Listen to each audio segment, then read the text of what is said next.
Bedi news wikino chivayo. Panguwa ine wikino chivayo onzi panguwa inoi ochema zvakanyanyisa after taona kuti his ex-wife Sujamanzi Kanda areleasa mapictures ane boyfriend yake Inyowani. After wikino chivayo aburitsa 5 million yekumupa iye Sonja as ma maintenance cost pamwe chete nekuita kuti apiwe vana vake. Nsarabina mashuka mudanyuka panguwa inoi anyasi kunoku kunzi aiwa chivayo panguwa ine ari panguwa yakaopa. Ameno kuti this boyfriend anosurvive here and subscribe or like on the bio icon.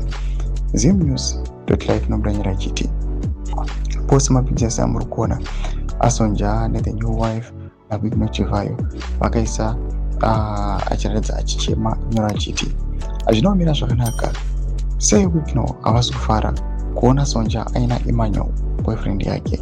And now pane chokwadi chekuti 5 million ese iyi iri kundochengeta vana zvose nechikomba chake. Ona wezhamba anobva aisa link revideo panguva inochiratidza kuti Wikino Chivayo ari panguva yakaoma. Iwewe unodii pakadai uri Wikino Chivayo? Panguva ino uchiona kuti you spend 5 million waiburitsa right now and after some few days waburitsa 5 million wona zvako aiwa Sonja obva areleasa zvake mapictures ane new boyfriend.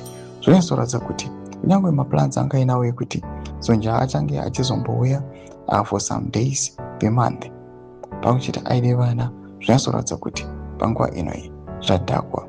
Madevelopments ari kuda panguva inoi ari nyatsokuoneka kunzi this time for Wikino Chivayo. Panguva ino kuchionekwa kunzi 5 million yakabhadhara iyi haisi tombori enough. Pane mamwe macost, pane mamwe property nemamwe mabusinesses nedzimwe mota dzari kufanira kupa Sonja again. Pina comment section medu dzinofungira enyu moti kudii pamusoro pechitiko ichi. Subscribe or like chitona bell icon.